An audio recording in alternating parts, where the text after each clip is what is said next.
اگر آپ نے زیادہ شور کیا تو پسٹل کی گولی آپ کی بہن کا سینہ چیر دے گی۔ اپنے یہ الفاظ سنتے ساکت ہوئی تھی۔ انایا کہاں ہے؟ کانپتی آواز میں پوچھا۔ وہ باہر لاؤنج میں ہے، مگر آپ کی غلطی کی وجہ سے اس پر فائر کر دیا جائے گا۔ اب یہ سن کر بے بسی سے چہرہ دونوں ہاتھوں میں چھپا کر پھوٹ پھوٹ کر رو دی تھی۔ کچھ توقف کے بعد وہ گہرے سانس لیتے اپنے آنسو صاف کرتے گارڈز کے ہمراہ کمرے سے باہر نکلی۔ باہر لاؤنج میں مہمانوں اور اس کی بہن پر بھی گارڈز بندوقیں تانے کھڑے تھے۔ ڈرائنگ روم میں موجود سیم اور عباسی صاحب کو بھی گارڈز اپنی بندوقوں کے حصار میں لیے کھڑے تھے۔ ابرش نے ایک نظر انایا اور اس کے ساتھ کھڑی زہلے کو دیکھا جو آنسو بہاتی بے بسی کی تفسیر بنی کھڑی تھی۔ ابرش کو دیکھتے زہلے تڑپتے ہوئے آگے بڑھی تو ایک گارڈ نے انایا کے سر پر پسٹل کی نوک کا دباؤ بڑھایا تھا۔ انایا روتے ہوئے بری طرح کانپ رہی تھی، جسے دیکھتے زہلے وہیں پر مجمد ہوئی۔ انہیں زران خان سادہ سے اس سب کی ہرگز توقع نہ تھی۔ گارڈز کے سنجیدہ اور سباک چہرے کو دیکھتے وہ پیچھے کو اپنے قدم بڑھانے پر مجبور ہوئی تھی۔ انہیں سمجھ نہیں آ رہا تھا وہ کس بیٹی کو بچائیں۔ کچھ نہ کرنا انایا کو، میں چل رہی ہوں، ابرش نے کانپتے لہجے میں کہتے باہر کی جانب قدم بڑھائے۔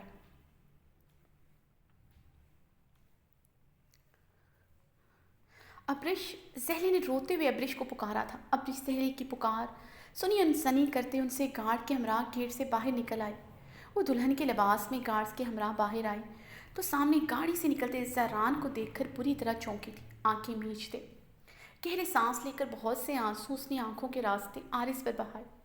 وہ سچ میں اس کی محبت کے لائق نہ تھا۔ آج سے پہلے اسے اس سے محبت کرنے پر اتنا افسوس نہیں ہوا تھا جتنا آج ہوا تھا۔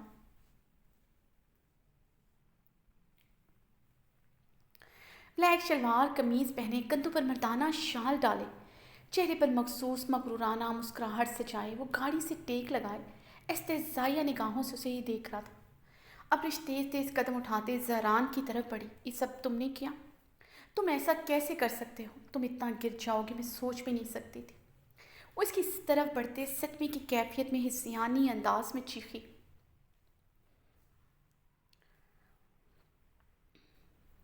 تم نے سوچ بھی کیسے لیا؟ تم کسی اور کی ہو جاؤ گی اور زران خان ایسا ہونے دے گا؟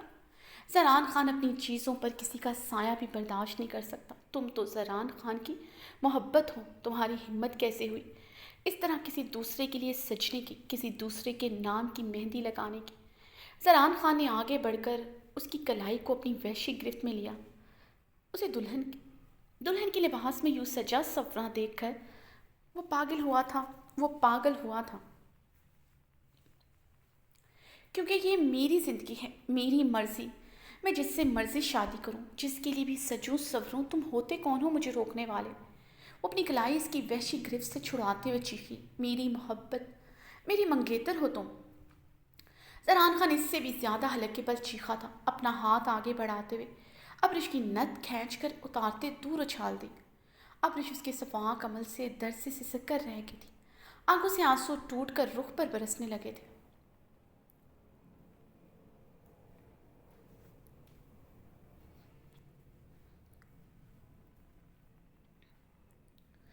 مت رو میری جان، ابھی تمہیں بہت سے حساب دینے ہیں۔ آج رات تم پر قیامت سی گزرنے والی ہے۔ میرے نکاح میں آنے کے بعد تمہاری بے وفائی کا حساب میں تم سے پل پل لوں گا۔ زران خان پوری قوت سے دھاڑا تھا۔ میں کبھی تم سے نکاح نہیں کروں گی۔ تمہیں لگتا ہے تم زبردستی مجھ سے نکاح کر سکتے ہو تو یہ تمہاری بھول ہے۔ ابرش نے اپنی گلابی ہوتی شہد رنگ آنکھیں اس کی براؤن آنکھوں میں گاڑی۔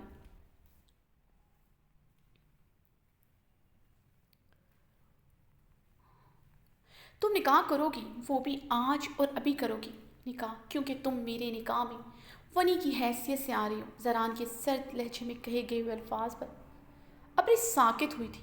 ونی؟ اس کے منہ سے سرسراتے ہوئے نکلا۔ زران خان استہزائیہ مسکرا گیا تھا۔ رمضان! وہ حلق کے بل چیخا۔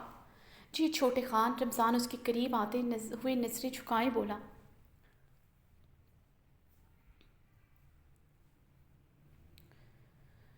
زران خان کے اشارے پر اس نے ایک پیکٹ زران کی طرف بڑھایا اور دوبارہ سے اپنی جگہ پر جا کر مستعدی سے کھڑا ہو گیا۔ زران نے اس کی کلائی دبوچتے ہوئے اس کی ہتھیلی پر اس پیکٹ سے مہندی نکال کر اس کے ہانائی ہاتھوں پر مل دی۔ کہا تھا تمہیں ان ہاتھوں پر مہندی صرف میرے نام کی لگے گی؟ زران اس کی حیران آنکھوں میں دیکھتے ہوئے بولا، تم نے بہت غلط کیا، کسی اور کے نام کی مہندی لگا کر، کسی اور کے لیے خود کو سجا کر تم نے آج ساری حدیں پار کر دی ہیں۔ زران خان آج کی رات تم سے پل پل اس کا حساب لے گا۔ وہ اس کا منہ دبوچتے ہوئے دھاڑا تھا۔ ابریش نے نفرت سے اس کا ہاتھ اپنے منہ سے جھٹکنے کی کوشش کی۔ زران نے سلگتی نظریں اس کے شعلہ جوالا روپ پر ڈالتے اسے چھوڑا تھا۔ اس کے چھوڑنے پر بری طرح لڑکھڑائی تھی۔ وہ ابھی سنبھل بھی نہیں پائی تھی۔ اسے کلائی سے پکڑ کر گاڑی کی پچھلی سیٹ کا دروازہ کھولتے ہوئے وہ اندر دھکیل گیا اور خود ڈرائیونگ سیٹ پر بیٹھ کر گاڑی سٹارٹ کی۔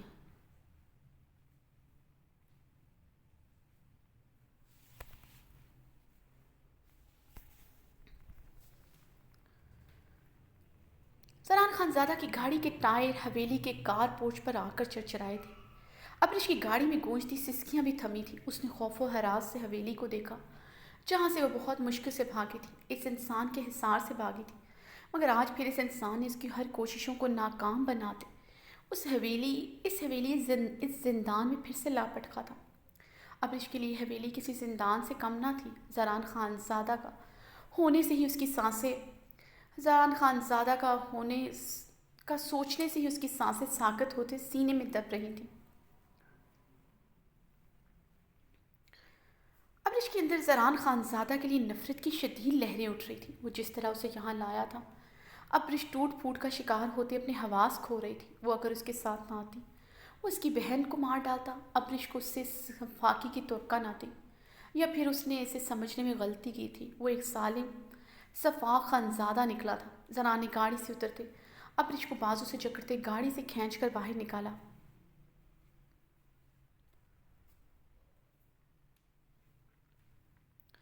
ابریش اس کی سخت حصار سے کھنچتی چلی گئی تھی۔ چھوڑو مجھے وحشی انسان! وہ حلق کے بل اس کے ساتھ گھسٹتی ہوئی چیخیں مار مار کر اور رو رو کر اب تو اس کا گلا دکھنے لگا تھا۔ گاڑی میں زران اس کی چیخیں سسکیاں نظر انداز کیا تھا۔ اس نے 4 گھنٹوں کا سفر 3 گھنٹوں میں طے کیا تھا۔ وہ پورے راستے روتے ہوئے آئی تھی۔ وہ اس کی سسکیاں اور ہچکیاں ابھی بھی پوری طرح نظر انداز کیے اسے کلائی سے جھکڑے زنان خانہ میں داخل ہوا۔ ابریش کو دیکھتے امینا خانم تھک سے رہ گئی۔ دلہن کے لباس میں وہ بکھری حالت میں زران خانزادہ کے ہمراہ کھڑی تھی۔ بے تحاشا رونے کی وجہ سے اس کی آنکھیں متورم اور سرخ تھیں۔ مٹا میک اپ ہچکیوں میں لرزتا بدن، آنکھوں میں بے تحاشا نمی لیے وہ کھڑی تھی۔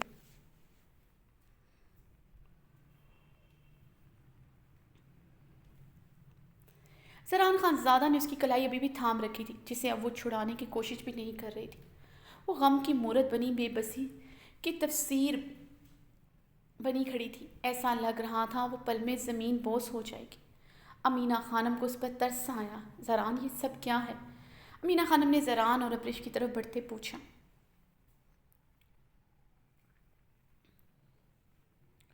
مورے اسے اندر لے کر جائیں، کچھ ہی دیر میں میرا اور اس کا نکاح ہے۔ زران نے ابریش پر ایک نظر ڈالتے اسپاٹ لہجے میں کہا۔ اس کا فیصلہ تم نہیں جرگہ کرے گا کہ ابریش کا نکاح کس سے ہوگا۔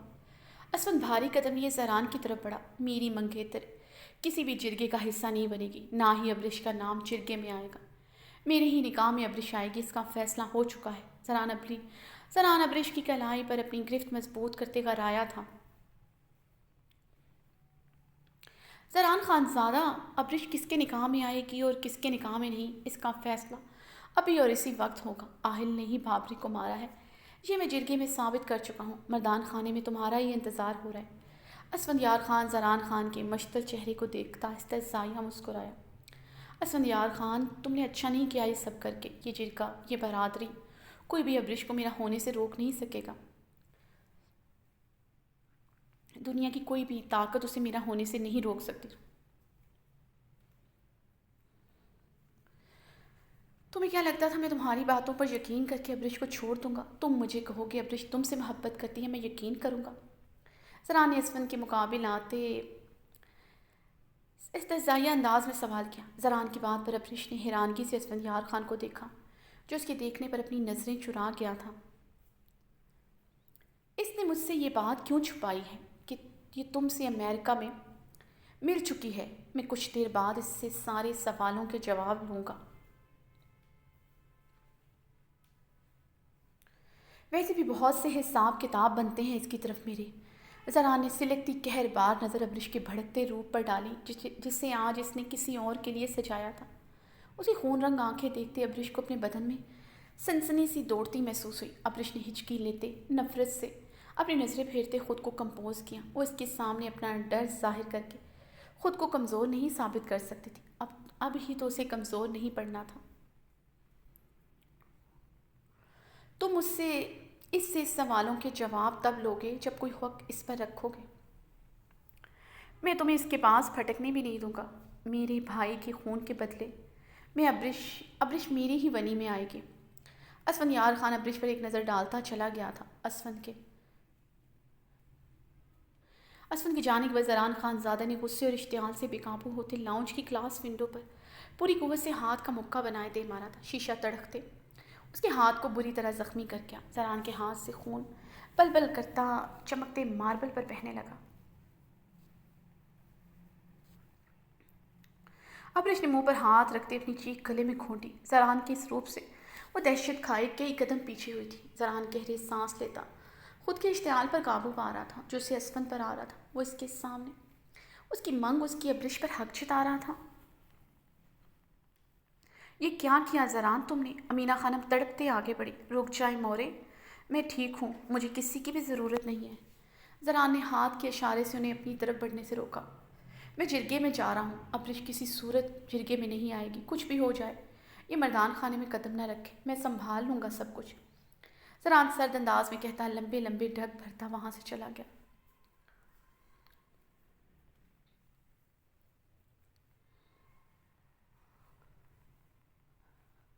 وہ زنان خانے کے لاؤنج میں مردان خانے سے آتی آوازیں سن رہی تھی۔ امینہ خانم سن رہی تھی۔ امینہ خانم اسے کئی مرتبہ کہہ چکی تھی وہ اندر چلی جائے، مگر وہ یوں ہی شکستہ حال مردان خانے اور زنان خانے کے بیچ بڑے سے لکڑی کے دروازے کے ساتھ استادہ اپنی قسمت کا فیصلہ ہوتے سن رہی تھی۔ جرگے میں یہ ثابت ہو چکا تھا بابرک کو مارنے والا آہل ہے۔ ابرش نے دروازے کے ساتھ ٹیک لگائے، گہرے سانس لیے۔ آہل نے بابرک کو مارا ہے، اس بات پہ اسے یقین نہیں آ رہا تھا۔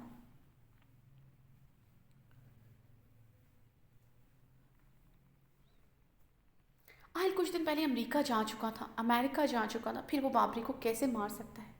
اگر اس نے بابری کو مارا ہے تو وہ کہاں ہے؟ آہل کا سوچتے ابرش کا دل بری طرح پریشان ہوا۔ اس نے گاڑی میں چیختے ہوئے زران سے پوچھنے کی کوشش کی تھی وہ اسے کس جرم میں اپنی ونی میں لے رہا ہے، مگر اس کی سر دھاڑ پر وہ خاموش ہو گئی تھی۔ ابرش اندر چلو، تمہارا حالت ٹھیک نہیں ہے۔ زران تمہیں یہاں کھڑا دیکھے گا تو بہت غصہ کرے گا، امینہ خانم نے ابرش کے قریب آتے نرمی سے کہا، جو دروازے سے ٹیک لگائے آنکھیں میچے لرزتی کھڑی تھی۔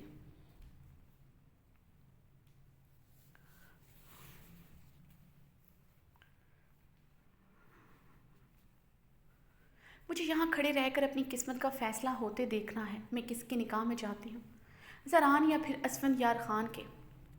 ابرش نے تلخی سے کہا۔ امینہ خانم ابرش کی بات پر نظریں چرا گئی تھی۔ بے شک یہ ثابت ہو چکا ہے آہل نے مارا ہے بابرک کو، مگر ابرش میری منگیتر ہے، بابرک میرا بھی بھائی تھا، میری بہن بیوہ ہوئی ہے، میرا نقصان زیادہ ہوا ہے، اس لیے ابرش میری ہی ونی میں آئے گی۔ زران کی بھاری گونجدار آواز زنان خانے میں بھی سنائی دی تو ابرش کے لبوں پر نفرت امیز مسکراہٹ دوڑی۔ تن بدن میں اس انسان کے لیے صرف نفرت کے شعلے بھڑکتے محسوس ہوئے۔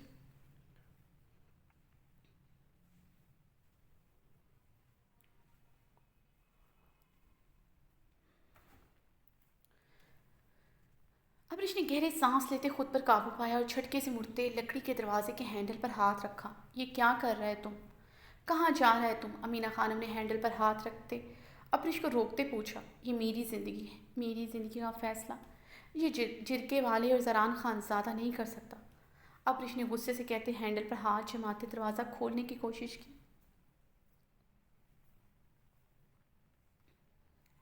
ابرش تمہارا دماغ خراب ہو چکا ہے، تم مردان خانے جائے گا، وہ بھی ایسا حلیے میں؟ زران تمہیں مار ڈالے گا۔ امینہ خانم نے ابرش کی ضد پر ناگواری سے اسے دیکھا۔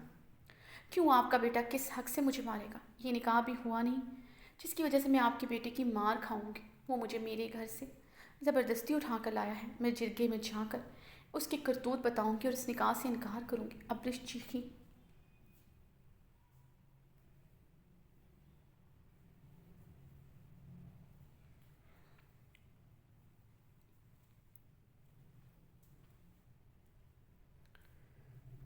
آہستہ بولو ابرش، تمہارا آواز مردان خانے تک جائے گا تو سب کیا کہے گا؟ تم زران کا منگیتر ہے۔ نکاح والے دن تم اس کی عزت پر بھٹا لگا کر بھاگا تھا، یہ کم تھا جو آج پھر سے تم اسے رسوا کرنے پر تلا ہے؟ امینہ خانم کی بات پر ابرش استہزائیہ ہنسی تھی۔ منگیتر تھی؟ ہوں نہیں، میں نے منگنی کی انگوٹھی آپ کے بیٹے کے منہ پر دے ماری تھی۔ اگر وہ مجھے اب بھی منگیتر کہتا ہے یہ اس کا قصور ہے، اس کی یہی غلط فہمی میں آج جرگے میں دور کروں گی۔ ابرش غصے سے بولے، یہاں کی منگنیاں ایسے نہیں ٹوٹتی، تم نے کہہ دیا تو ٹوٹ گیا، لیکن جو تم نے کیا ہے اس کا سزا بہت زیادہ تھا۔ زران نے تمہیں ابھی تک نہیں دیا جو زران نے تمہیں ابھی تک نہیں دیا، اس لیے اس کے غصے کو زیادہ ہوا مت دو، اپنے لیے مشکلیں مت بڑھاؤ، عورت ہو عورت کی طرح رہو، مرد مت بنو۔ امینہ خانم نے ابرش کی کلائی پر ہاتھ جماتے اسے آگے بڑھنے سے روکا تھا۔ آپ خود بھی ایک عورت ہیں، بھولے مت جو کچھ آپ کے بیٹے نے میرے ساتھ کیا۔ آپ کو اسے روکنا چاہیے تھا، مگر آپ تو اس کا ساتھ دے رہی ہیں۔ کیسی عورت ہیں آپ؟ ابرش نے چٹکتے ہوئے سوال کیا۔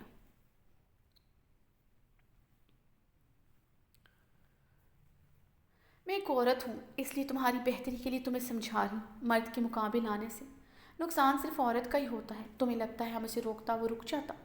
اس کو بڑھاوا تم نے دیا۔ اگر وہ تم کو نہیں پسند تھا، جس طرح تم آج اکڑھے بھرے جرگے میں تن کر کھڑا ہونے کی بات کرتا ہے، اس رشتے سے تم اسی دن انکار کرتا جب وہ تمہیں پہلی دفعہ حویلی لایا تھا۔ اس دن تو تم کمزور پڑ گیا، اب جب وہ تم سے نکاح کرنا چاہتا ہے تو آج یہ واویلا کیوں؟ مرد کا نیت بھی عورت خراب کرتی ہے، کبھی اپنا باتوں سے، کبھی اپنا بے باک سراپے سے، اور کبھی خود کو مرد کا ضد بنا کر۔ امینہ خانم نے ابرش کے بدن سے چھلکتی رعنائیوں پر ناگواری سے نظر ڈالی۔ آپ کے بیٹے نے اس دن بھی میرے ساتھ زبردستی کی تھی اور آج بھی وہ زبردستی کر رہے۔ اس دن میں اپنی ماں کے آگے کمزور پڑ کر اس رشتے کو ہاں کر بیٹھی تھی، مگر اب اپنا مزید نقصان نہیں کروں گی، میں مر جاؤں گی مگر زران سے نکاح نہیں کروں گی، ابرش نے اٹل لہجے میں کہتے امینہ خانم کے ہاتھ سے اپنی کلائی چھڑوائی۔ اس سے پہلے وہ دروازہ کھولتی امینہ خانم کی بات پر رکی تھی۔ تمہارا بھائی نے بابری کو مارا ہے، اگر تم زران سے نکاح نہیں کرے گا تو جرگے کے قانون کے مطابق اہل کو جان سے مار دیا جائے گا۔ یہ نہیں ہو سکتا، میرا بھائی کسی کا خون نہیں کر سکتا۔ ابرش نے رخ پلٹے امینہ خانم کی بات پر کہا، اس کا فیصلہ تم نہیں، یہ جرگے والے کرے گا اور فیصلہ ہو چکا ہے۔ آہل نے ہی بابری کو مارا ہے، آہل کو بچانے کے لیے تمہیں یہ نکاح کرنا ہی ہوگا۔ امینہ خانم نے اسے سمجھانا چاہا مگر ان کی بات کاٹ چکی تھی۔ ٹھیک ہے، میں یہ نکاح کروں گی مگر زران سے نہیں، اسفندیار خان سے، ابرش نے سپاٹ انداز میں کہتے لکڑی کے بھاری دروازے کو کھولا۔ کیا مطلب؟ امینہ خانم نے ابرش کا سپاٹ چہرہ دیکھ کر ناسمجھی سے پوچھا۔ بابری زران کا نہیں، اسفندیار خان کا بھائی تھا، تم اسی کی ہی نکاح میں جاؤں گی۔ ابرش اپنے آنسو بے دردی سے صاف کرتے لاؤنج کا دروازہ کھولتے مردان خانے میں داخل ہو گئی تھی۔ مردان خانے کے لاؤنج میں سمیع اللہ خان، درید خان، اربد خان اور برادری اور گاؤں کے چند معززین موجود تھے۔ زران اپنی مٹھیاں بھیجے اسفندیار خان کو سرخ آنکھوں سے گھورا تھا، جس کی وجہ سے جرگے میں بار بار ابرش کا نام گونج رہا تھا۔ ابرش نکاح والے دن اس حویلی سے بھاگ کر زران سے ہر رشتہ توڑ کر چلی گئی تھی، اس لیے زران کا ابرش پر کسی قسم کا کوئی حق نہیں ہے۔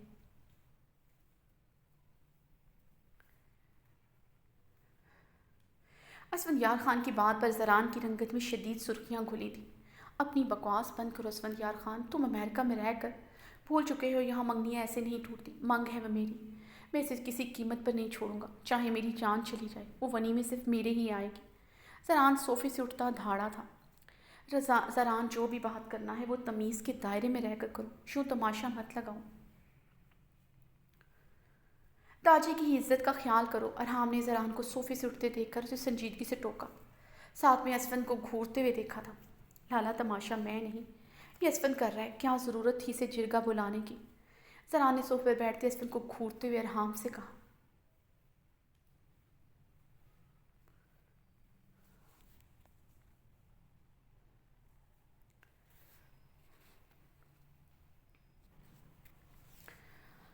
اسفند خان زران کی دھاڑ پر صوفے سے ٹیک لگائے اسے دل چلانے والی مسکراہٹ سے دیکھ رہا تھا۔ زران کی تلملاہٹ اسے بہت سکون دے رہی تھی، وہ اس کی عزت کا تماشا بنا چکا تھا۔ ابرش نکاح والے دن حویلی سے بھاگی، جسے گاؤں کے لوگ جانتے ہوئے بھی کہنے سے ڈرتے تھے، مگر اسد برے جھڑکے میں یہ کہہ چکا تھا۔ زران کا سرخ چہرہ اسے سکون پہنچا رہا تھا۔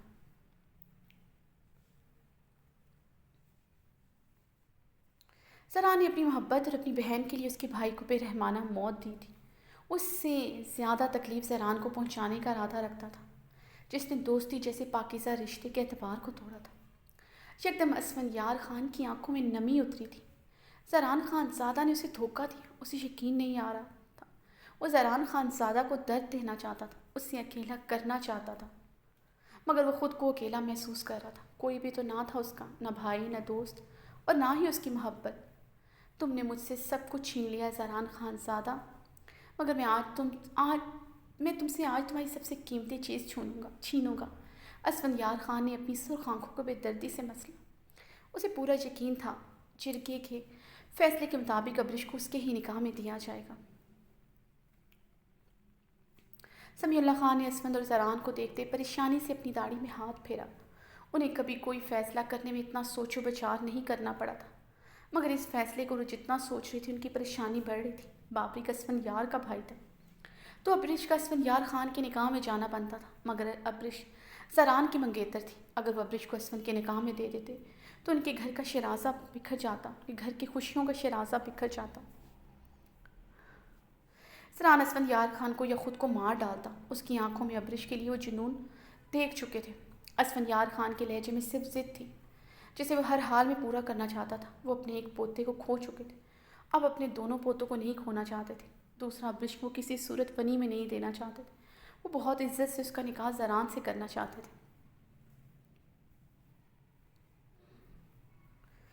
درید خان البت خان پریشانی سے اپنے بیٹوں کو دیکھتے سمیع اللہ کا جھکا ہوا سر دیکھ رہے تھے، جو انہیں بہت تکلیف دے رہا تھا۔ البت خان کسی بھی صورت اسفندیار خان کا نکاح ابرش سے نہیں چاہتے تھے۔ اگر آہل نے بابری کو مارا تھا، انہیں آہل کا سر چاہیے تھا، مگر اپنے بیٹے کے لیے ابرش کسی صورت فنی کے لیے قبول نہ تھی۔ بہارے کا سوچ کر بھی وہ پریشان ہوئے تھے۔ ابرش اسفند کے نکاح میں چلی جاتی تو حویلی کی خوشیاں بکھر جانی تھیں۔ وہ رات سے ایک فیصلہ لے چکے تھے، میں ابرش کا نکاح اسفندیار خان سے نہیں چاہتا۔ مجھے بابری کی موت کے بدلے اگر کچھ چاہیے وہ ہے آہل کا خون۔ زران بھی میرا بیٹا ہے، اگر ابرش کو ونی میں ہی لانا ہے تو میں ابرش کا نکاح زران سے کرنا چاہتا ہوں۔ البت خان کی آواز نے مردان خانے میں پھیلی گھمبیر خاموشی کو توڑا تھا۔ بابا، یہ آپ کیا کہہ رہے ہیں؟ اسفند یہ سنتے بے یقینی سے اپنی نشست سے کھڑا ہوا۔ اسفند، میں نے جو بھی کہا ہے سوچ سمجھ کر کہا ہے، باقی فیصلہ جرگے اور بابا پر چھوڑ دیا۔ تم اپنی جگہ پر بیٹھو، جو فیصلہ ہوگا جرگے کے قانون کے مطابق تمہیں قبول کرنا ہوگا۔ البت خان نے کڑکدار آواز میں کہتے اسفندیار خان کو گھورا۔ اسفند، اپنی جگہ پر واپس بیٹھو، ابھی ہم موجود ہیں، جو فیصلہ کرنا ہے وہ ہم لے گا، تمہیں اور زران کو قبول کرنا ہوگا۔ سمیع اللہ خان کی دو ٹوک سرد انداز پر وہ غصے سے جھنجھلاتے ہوئے اپنی جگہ پر واپس بیٹھا۔ اس سے پہلے سمیع اللہ خان اپنا فیصلہ سناتے ابرش لاؤنج کے گلاس وال کا دروازہ اندر کی طرف دھکیلتے اندر داخل ہوئی تھی۔ زران، ارحم اور درید خان اور البت خان صوفوں سے کرنٹ کھا کر کھڑے ہوئے تھے۔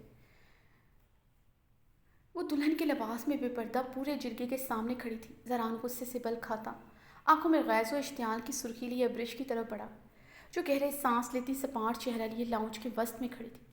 زران کو اپنی طرف بڑھتا دیکھ کر بھی اس کے وجود میں کوئی ہلچل نہیں ہوئی تھی۔ وہ اسے دیکھتے نفرت سے اپنا منہ پھیر گئی۔ گل کے بعد ابرش ان کے گھر کی پہلی عورت تھی جو جرگے میں ایسے چلی آئی تھی۔ ابرش کا باریک نیٹ کا دوپٹہ سر سے پنپ کیے پیچھے کی طرف بیک پر تھا۔ اس کی فٹنگ بلاؤز میں اس کی تمام رہنائیاں پورے آب و تاب سے ظاہر تھیں۔ بہت سی لوگوں کی نظریں ابرش پر محسوس کرتے زران کا تن من سلک اٹھا۔ زران نے اس کی طرف بڑھتے اپنی شال کندھوں سے اتار کر ابرش کو اڑائی۔ ابرش اس کی شال میں لپٹے زران کو آنکھوں میں غصے کی حدت لیے دیکھ رہی تھی، جس کی شال آج اسے اپنے گرد بدن پر لپٹی چونٹیوں کی مانند رنگتی ہوئی محسوس ہو رہی تھی۔ تم یہاں پر کیا کر رہی ہو؟ منع کیا تھا تمہیں یہاں آنے سے۔